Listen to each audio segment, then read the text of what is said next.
Guys, how you doing? This is Steve from DCSR's Marketing, and I'm just waiting before I go to work.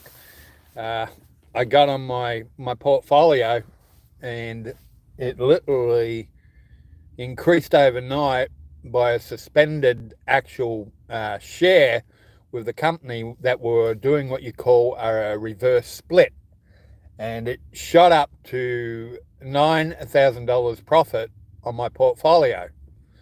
Now, when I looked at it and I saw it, I said, well, this just doesn't seem to be right. And within a period of an hour, they changed it. And what they actually did is they introduced the reverse split. Now, when companies do a reverse split, what does it mean? What is it? How does it work? What actually is allowing the company to do this? Well, number one, this company themselves, when they went on the stock exchange and they would just became an actually IPO pretty recently, that they actually were what you call a penny stock actual shareholders. For the shareholders, you could buy anywhere from under $1. If any share is under $1, it's classified as a penny stock. So it was going down drastically, and the bears were eating it up, and it went down to almost 15 cents for the actual share. And it actually went up to 54 cents at one time, pulled out my profit on it, and it just depreciated big time, and it was staying around 18 cents. Then they suspended the whole actual, the share holders could not actually buy or trade with it. So they stalled it for a while to introduce reverse split. So what they basically do, a reverse split is usually a 1 to 15 trade.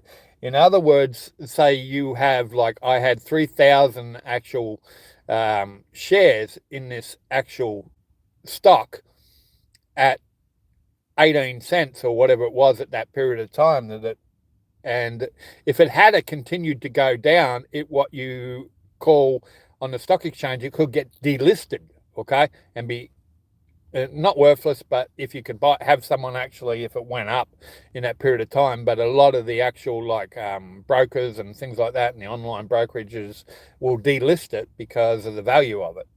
So you can't trade with it anymore. So they suspended it and they put in what you call the split.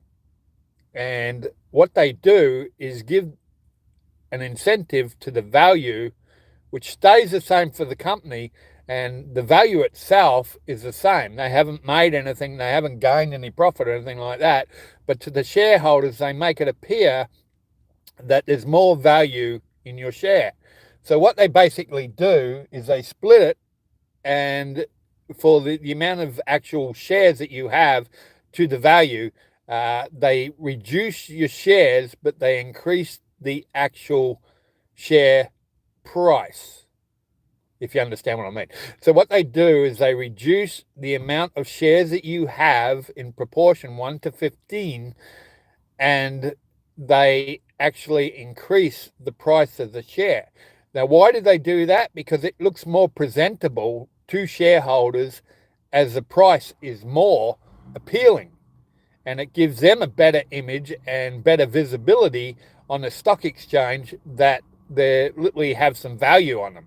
If you're talking about a penny stock at 15 cents, no one wants to buy a penny stock at 15 cents because that could get delisted very, very quickly. So they turn these around into the split, the reverse split, and the companies are allowed to do that they change it around to increase the value of the actual share itself. So that's what they did.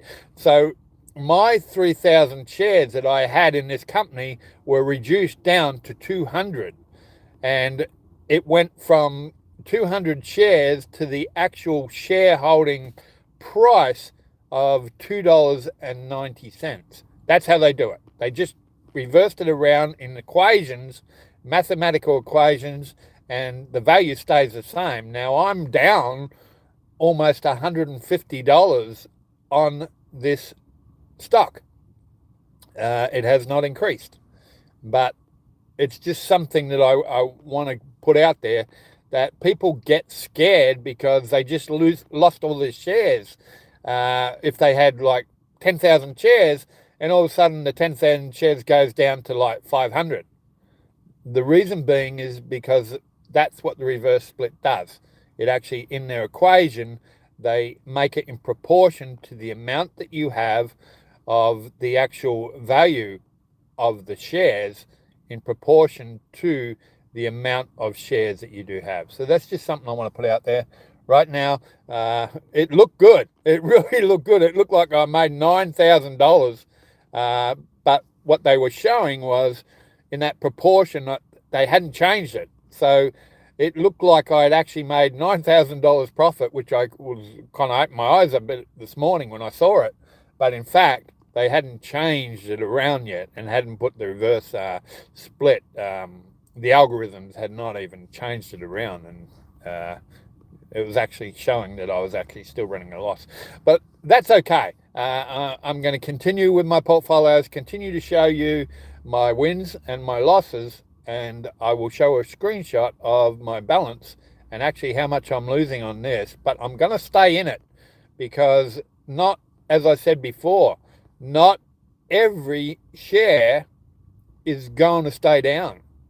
One's going to go up, and that will substitute your losses and the offset of your losses of another actual stock that you have in, and the shares, when they go up, will offset the losses of the ones that go down. And that's what I'm trying to work on. And again, that's why I made this portfolio specifically as a loss, to see if it can go up in profit. And I'm prepared to do that. Okay? So, all right. Thanks, guys. Bye. God bless.